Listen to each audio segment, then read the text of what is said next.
here. So I'm excited for this live because I feel quite passionately about deposits because I really struggled with them a few years ago.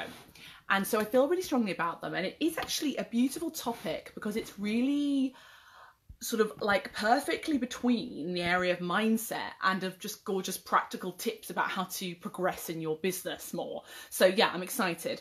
Let me get straight into it. What I want to do is I want to tell you the story of my pain, my deposit pain that I experienced a few years ago before we started taking deposits at Skin Beaver. I then want to go into the top 4 reasons that you guys don't want to take deposits, and I want to smash every single reason. I'm going to smash it in the face, and you're going to end up like, oh God, what was I even worried about? And then I'm going to give you 3 little hacks about how to ask for deposits with such unbelievable aplomb and confidence that it will give you confidence, and your clients will be like, they'll just be dishing out the deposit money for you over the phone there or online or whatever. So let's get into it. First of all, my story of woe. So we've been going for, well, Tim's been injecting for 11 years. I've been on board for, it'll be coming up to 10 years in April. And for the first few years, the first couple of years, I don't think we even thought about deposits. It wasn't really a thing. Or a thing in our minds. And then a couple of years later, Lee and Gillian came on board, our other directors, and we first started to think, do you know what? This is actually harming our business that people are not showing up for the appointments they said they would come to.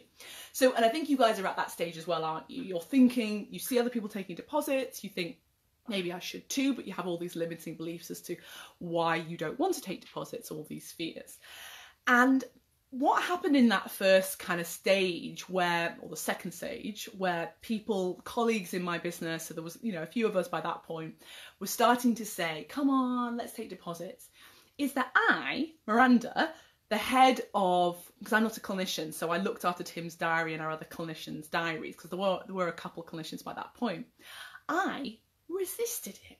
So literally, I held the whole business back and saying, we can't do deposits. Oh, Natalie's saying you worry that deposits will put people off. Exactly, that's the number 1 reason. I'll come on to that in a sec.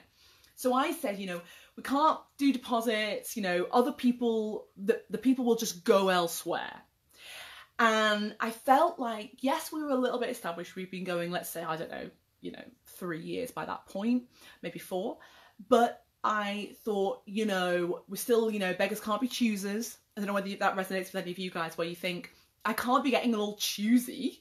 I can't be getting all kind of like up myself with my demands of my patients because I'm not kind of good enough for that. I don't know whether you think that, Natalie, but it's more just this kind of feeling of like, not that you actually think you're bad, but just that you kind of worry that you're a bit of an imposter, and you think, well, why would I can't be demanding of them? They're the ones with all the power, the clients. I don't want to inconvenience them. So I had this thought, and seriously, I resisted for a long time. And I remember right towards the end of that period of resistance, this god-awful incident happened from my perspective. Awful, awful, awful. And it really kind of had a big, profound impact on me to push me over the edge and towards deposits. So we've never really looked back. Obviously, me and the team have got better at asking for them over the years, but since we made the decision, it's pretty much been absolutely, it's been completely the right decision. So let me tell you this story. So I was in the clinic, and we got the clinic by that point, so we weren't just in salons, but we were still in salons. And Tim was around and about. It was a Saturday morning. And he had been in Bury, North Manchester, and he was coming, I think, back down. It was a Saturday afternoon. He was coming back down after a long day, kind of going around different salons. I used to send him to lots of different salons in a day. And I remember I got a call from one of the salons. We had a salon in centre of Manchester, even though our clinic is in Manchester. And it was just the other side of Manchester, and we were obviously just hustling basically with lots of different salons. At one point we had 90 salons, 90. And I had a call from a client in Manchester city centre, and she said, me and I think it was her partner want to come for a treatment. Can we come today?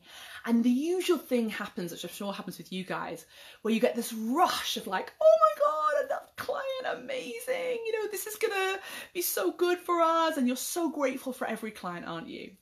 And she, obviously I hadn't booked her in yet. And I called Tim and I said, babe, would you be willing to swing by the Manchester City Centre salon after your berry session before we go home for the night? And he was like, oh God, you know, are you sure? I can't remember what his objection was, probably just like exhaustion. And he was like, oh, you know, are you sure? You know, couldn't we do it on a different day or whatever? And I said, I think I'd already pretty much said to this client, you know, that, you know, I would put a word in for them and try and get the doctor to swing by this other salon. And I was like, you know, I put the pressure on him to do it. And I remember him saying to me, I think we'd introduced the idea of deposits at that point, and we had the functionality to be able to do it. We had the tech to be able to do it. And he said to me, I will do it if you take a deposit off them. And I was like, and my tummy kind of went through the floor, and I'm like, oh God, I've got to take a deposit and they won't want to do that. And I didn't mention it before. And now I'm just going to be a big old money grabbing, you know, person who's going to lose these two clients. And I rang them. And I think I did some kind of like feeble attempt at kind of like, you know, taking a deposit. And they kind of were like, oh, sorry, we haven't got a card or whatever. And I didn't think flake. I didn't think they were flaky. I just thought, oh, it's me, you know, I'm rubbish. I can't ask very well, or, you know, it's not a thing. And people that, you know, obviously they've been put off, you know, deposits are unreasonable. This is what's going on in my head. Can you imagine how I was communicating this to the client? And so I let it go. And I told Tim where to go and when to go. And he set off, and then I called the clients back, or I can't remember exactly the sequence of events, but basically I said to them, I literally remember almost begging them to please come. I think I said something like, which is obviously, you know, looked like ridiculous, and they probably just thought, who the hell is this woman? And I remember saying to them something like, please, you know, please come, even if you don't have treatment, you know, please come, because, you know, I asked the doctor and he's going to be going out of his way, or something like that, some hideous thing that I said to them. But I thought this was good. I thought this was going to put the emotional screws on them and they'd definitely turn up. So I set it all up with the salon and everything. I told Tim where he was going and when. And sure enough, he got there and he rocked up and he was relying on me, and I hadn't taken the deposit. And I just caved, and they didn't come. And I remember like crying uncontrollably, because I felt so much like I'd let him down, I'd let myself down. You know, I knew in my heart that I hadn't been brave enough to do the thing that was right for our business in that moment. And there was a very obvious, tangible consequence. And I remember him calling me and kind of saying, really sort of like sadly, I don't think he broke my balls over this deposit or anything, but I remember him saying, they haven't turned up. And I remember just my heart breaking and knowing that that was my fault, that I couldn't back myself, that I couldn't insist on this deposit. And in that moment, I basically thought, like, this is not okay. This has consequences. So let me move on to you guys. I want to explore a little bit about these limiting beliefs that you guys have, and maybe explore some of the consequences for your business of you doing exactly the same thing as I did however many years ago and not backing yourself. So I asked a couple of days ago on the Mindset Warrior Facebook group. This is the page now, but if you're on the group, whoop, whoop, and if you aren't, then follow the link in the more info button on the page, and you can join the group if you are in medical aesthetics and you're a clinician. So I asked you guys, what were your top limiting beliefs about why you didn't want to take deposits? And surprise, surprise, as Natalie said earlier, the number one thing is that you fear that people will go elsewhere. So a couple of things to say about this. The first thing I want to say is actually, if you think that they want to go elsewhere, consider this. So there are a few people that I follow on Instagram, and you can tell that they are nails and that they are quite advanced in there, or they come across as advanced. They come across as in demand. And this is aesthetic clinicians. One of the reasons that they come across as in demand is that they say that you are going to have to pay a deposit. So an example is, I hope she doesn't mind me shouting around, Claire Shaw. She is a paramedic. She's in Wakefield, and she is, it's Wakefield, or was it Leeds? No, it's Wakefield. And she is Butterfly Aesthetics. So if you're going to have a look and follow her on Instagram. And she, not in her bio, I don't think she's got enough space, but in each post that she does with her gorgeous lip treatments, because she's ace at aesthetics, she literally puts like a little bit of details about the treatment. And then at the bottom she says, deposits required to secure your slot, something like that. And when I see that, I'm always like, oh, it gives you a kind of a bit of like, oh goodness, okay. It sets a boundary with you, and human beings like boundaries. This is what we always fail to realize, and I still do this in my own life in other areas, and it's something that I'm learning more and more and more with each day. Good relationships, which is all businesses relationships, and relationships need two things: love and boundaries. Love and boundaries. You have to give your clients boundaries, or else they won't feel safe. It's just like with children. Children need, I'm not saying that clients are children, but it's a similar kind of relationship, isn't it? You're the one in power, to be honest, because you are the clinician, you've got the needle. You need to say, look, to the clients, in a very lovely way, this is my territory now, and these are the rules in my territory. And what that will do is it will make you seem powerful. It will make you seem as though you are worthy of these boundaries that you have laid down. And if you do them consistently and you do them professionally, people will literally be like, oh wow, okay, okay. Another person does it is Lisa Roberts. Lisa's in Halifax. She's just Lisa Roberts Aesthetics. And she also puts on her posts and lots of places on her Instagram about how you have to do the deposits, and it just looks like, she's in demand. So it's something to really consider, because you are thinking that you aren't worthy of these deposits. You are thinking that you are shit and that you aren't as good as anyone else. And actually, if you start to show through your communications with your clients that this is the way it goes, not only will they kind of like it, well, obviously some won't, but the point is that with those people is that you don't really want them as clients anyway. I'll come back to that in a sec. It will show that you are worthy of their attention and of their custom. So, but just coming back to this point around, do you want them as clients? Now, this point is a little bit tricky, because a few people made this point on the group. A few people made this point that you don't want clients, these flaky clients who wouldn't want to pay a deposit anyway. Now, if you said that to me sort of 6 years ago, I would have thought, well, I don't know, I want any clients, like I'm really, I really am a beggar. Beggars can't be choosers. But the thing about that is, again, it fails to take account of the negative consequences for your business. So, for example, if you have loads of no-shows in your business and you are sitting there literally wanting to smash someone's face in because you have been let down, as I was, uncontrollably crying by these people, then that is energy that you can't be putting towards moving your business forward. Seriously, guys, I don't think people understand the negative consequences of resentment. You are thinking you have lost a little bit of faith in humanity, haven't you? Like, I had lost a little bit of faith in humanity when those two people didn't turn up that day. And actually, it was completely my fault. A, for not taking the deposit, and B, for being frankly weird on the phone. In fact, I forgot to tell you a crucial part of this story. I think for the first time ever, and never again have I done it since, I might have actually texted them to, not a bitchy text, but something along the lines of getting in there, they'd let me down. I was so immensely unhappy.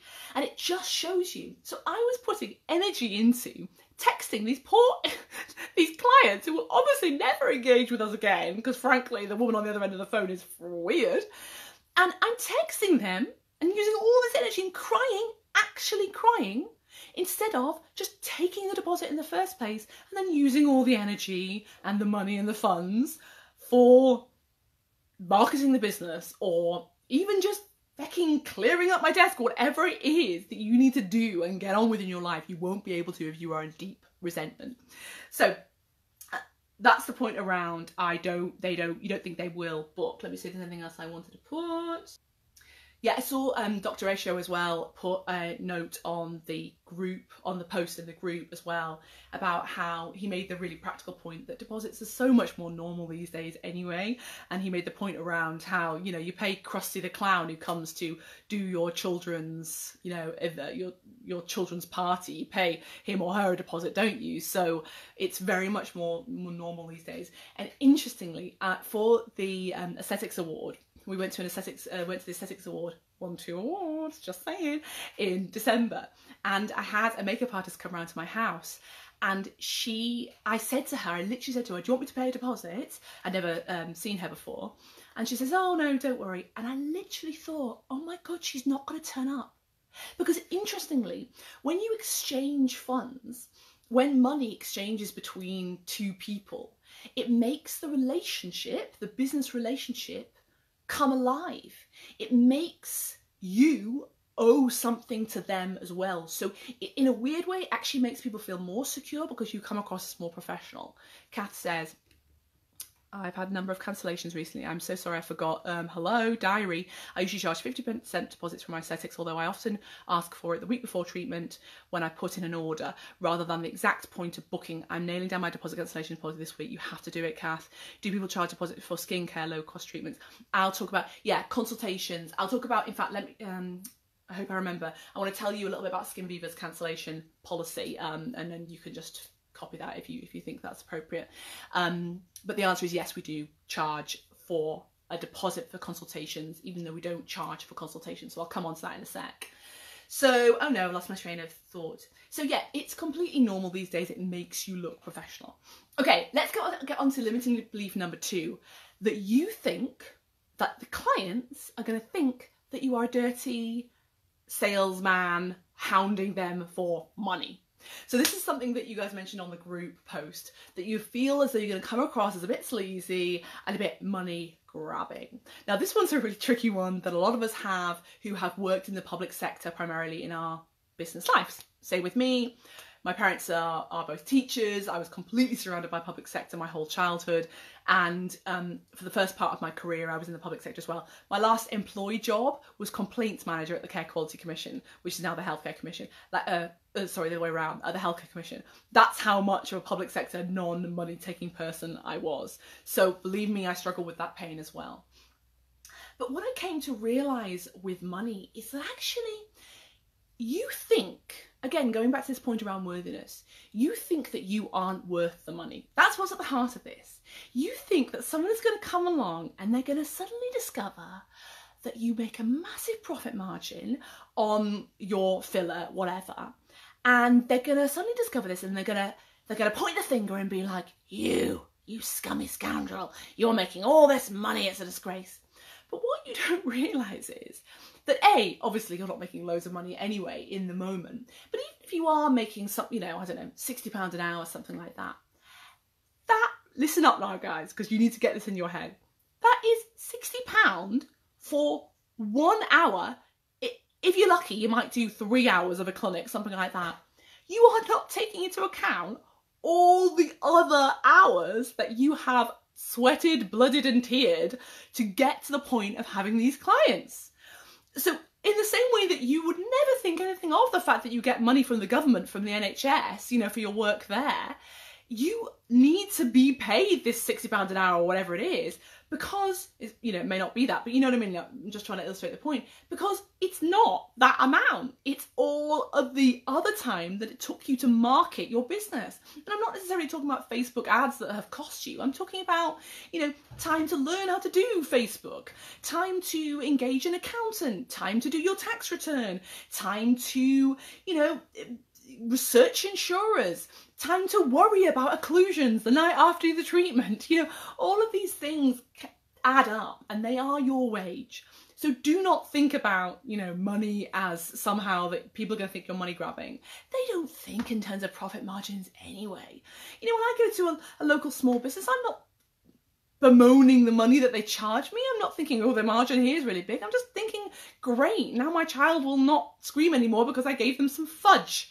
Do you know what I mean? From the local shop. That's all I'm thinking. I'm not thinking about profit margins. So try and discard that one if you can. I appreciate it's a process. There's an amazing, there's a live I did on the group. So if you go into the Facebook group, Medical Aesthetics Mindset Warriors, and look for, and search in the search box for money, then there's a live I did about how to overcome your limiting beliefs around money.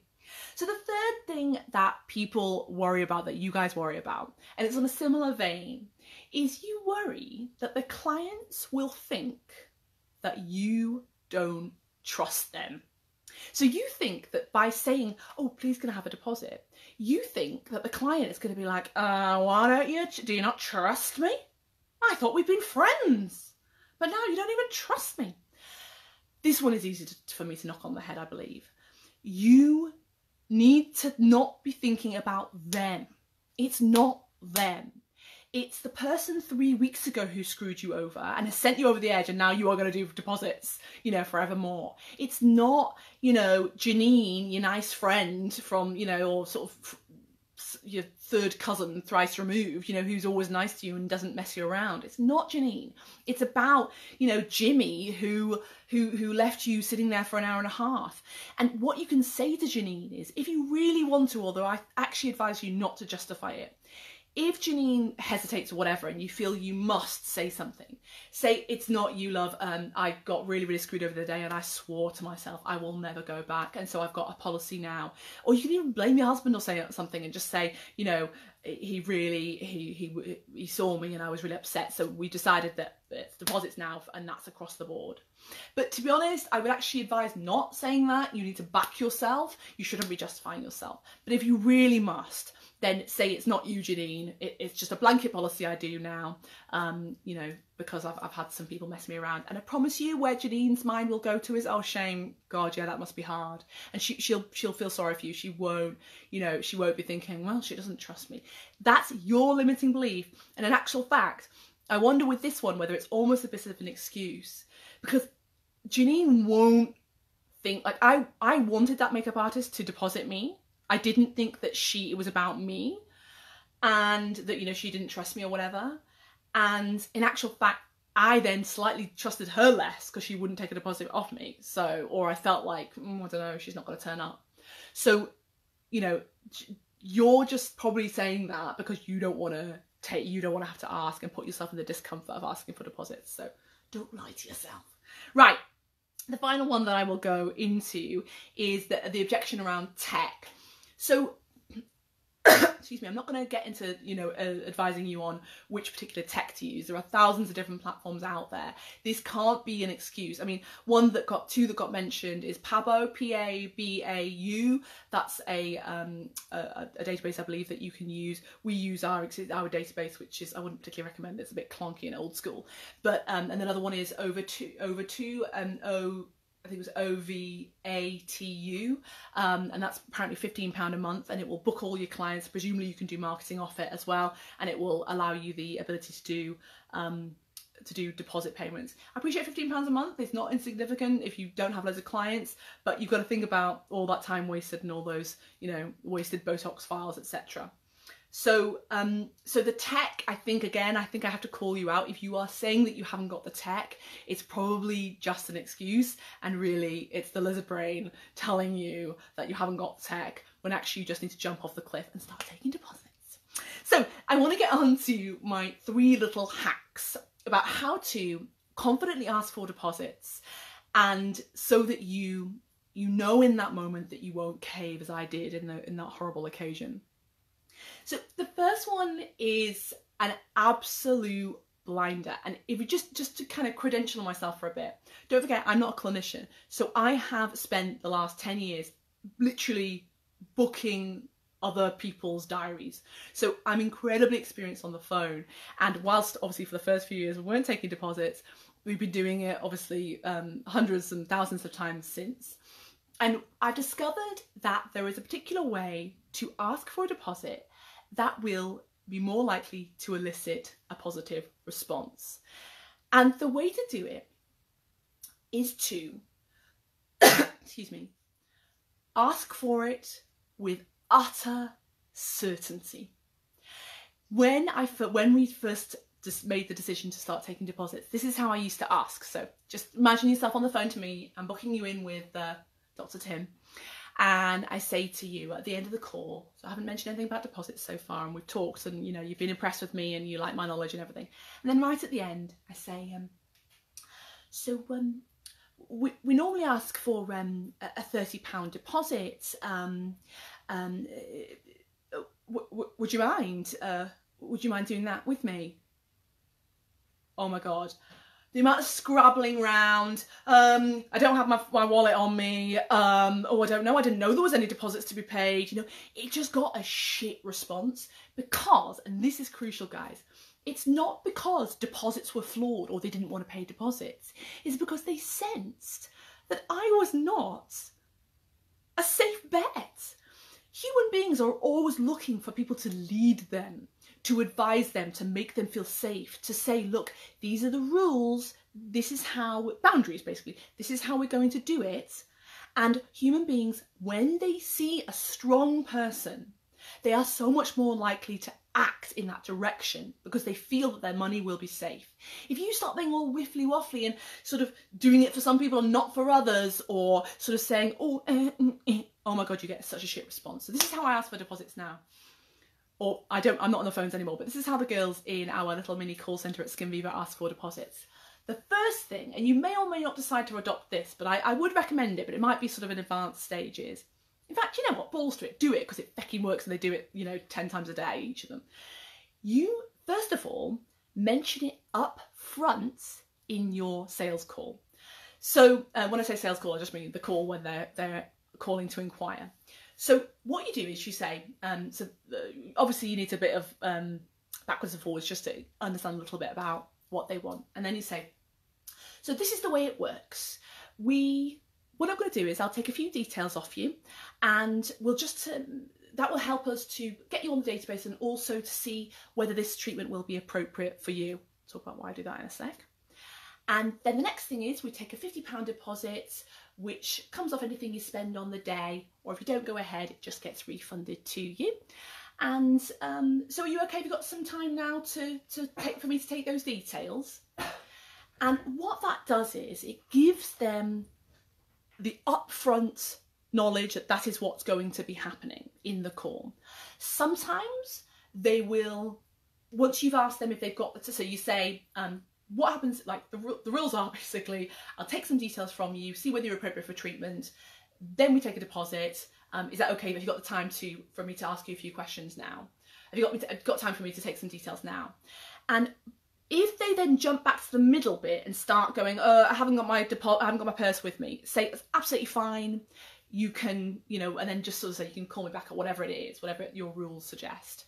But by doing it in that way, they go along the journey with you. Remember, people like to be led. People like boundaries. Lead that call. Just one other little tiny tip in that call. There's what we call a takeaway moment. I can do another live about how to structure a great call. But and I've learned a lot actually in very recent years about that. But the first, when you say, you mentioned that you need to take some details, and then you say, we'll see whether you'll be appropriate for treatment. What's great about that is it's called a takeaway phrase, and it makes them desire it more, because if you are saying that not everyone is appropriate for treatment, it makes them go, you know what? I want it, I hope I'm appropriate. So it just is a little bit of a kind of a tease almost. I mean, maybe they won't be appropriate, but it just kind of gets them juiced up. So, but what's great about, the reason my customer experience ladies do this when they're booking appointments is, to be honest, and do the deposit mention up front, they can't be asked. They literally haven't got time to be spending 15 minutes giving away all the information if this person is essentially a little bit, not flaky, that's a bit judgmental, but they just don't want to commit. Or they're not ready to, take it to the point where they are willing to pay a refundable deposit. So that's the reason they do it up front. And then let me tell you what to say in that moment, right at the end when you are ready to take the money. So obviously you've done your little bit of your prepping thing, then you take their details, date of birth, all the rest of it. And then you ask them about their, you do the actual kind of consultation before the consultation where you're just sort of getting their details and seeing whether they'll be appropriate. And then obviously it comes to the moment of truth where they need to pay the deposit. We do phone deposits over the phone, so I'll tell you how we do this. So at the end of it, I'll say, so, excuse me, you say, so did you want to go for that Saturday appointment, Jenny? Was that appropriate for you? So get them sort of falling in love with this. You need to get them to fall in love with a particular appointment.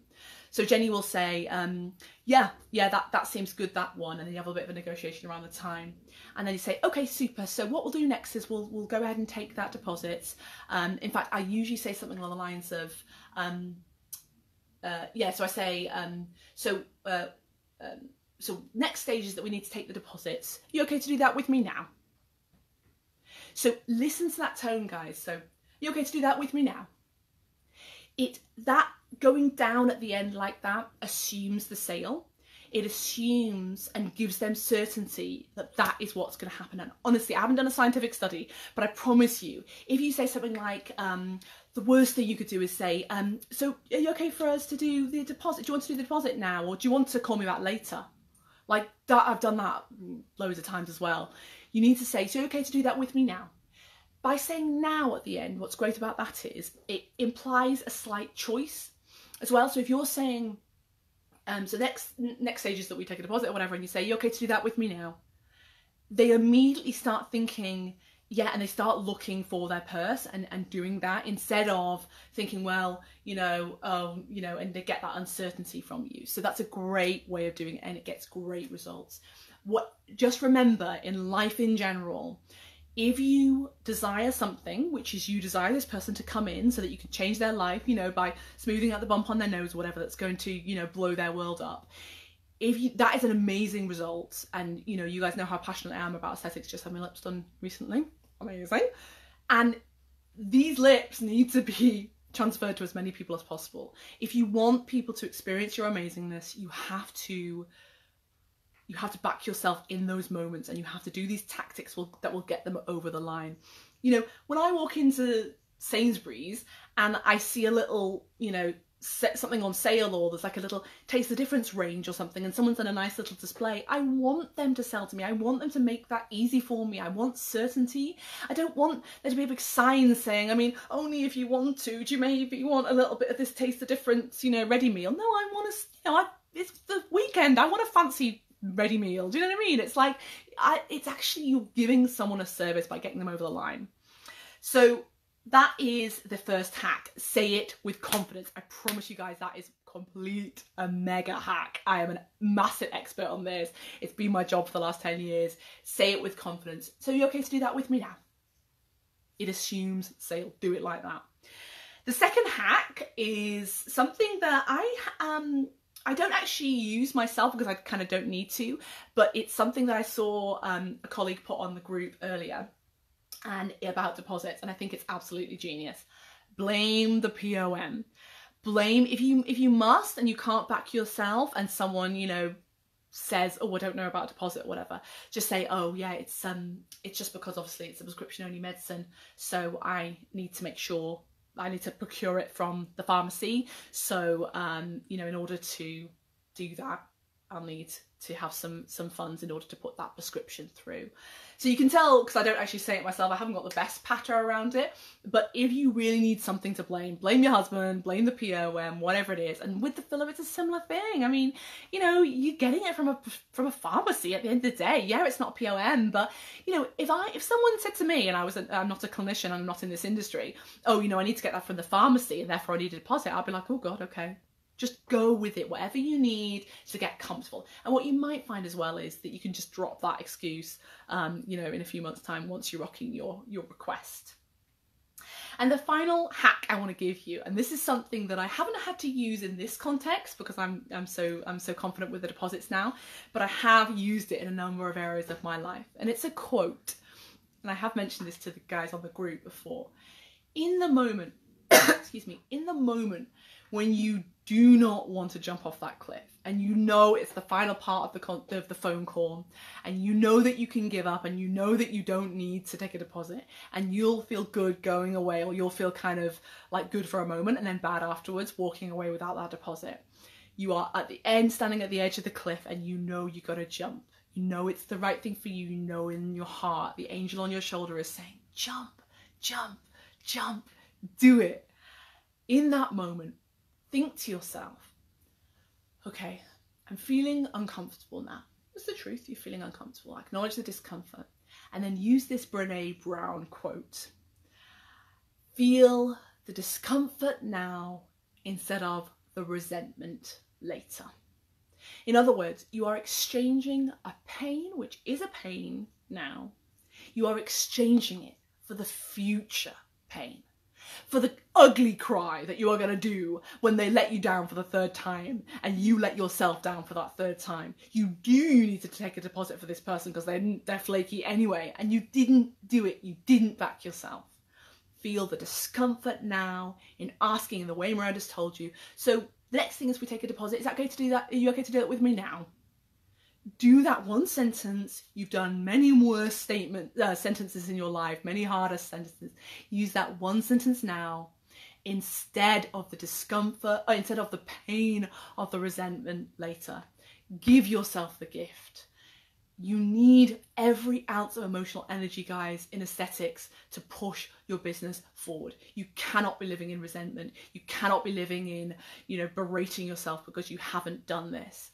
It's not healthy and it won't move you forward.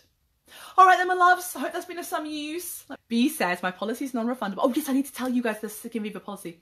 My policy is non-refundable, non-transferable. They can have a copy of my policy upon request. Nice, love it. So the Skin Viva policy is we take a £50 deposit, and this comes off over the phone. This comes off anything they spend on the day. If they don't buy anything on the day, then they can either transfer the £50 to the next appointment, or they can have a refund. And we do that for kind of ethical reasons, because we want them to be able to be free and easy and not to feel as though they have to have treatment, but we need that kind of boundary there to stop them flaking off.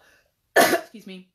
And we allow them to change their appointment, and they can, again, their deposit can be refunded or transferred if they give us 24 hours notice. Now, we, I think, probably are on the verge of making that 48 hours. A lot of other people will do that. So 48 hours, 24 hours, whatever you need.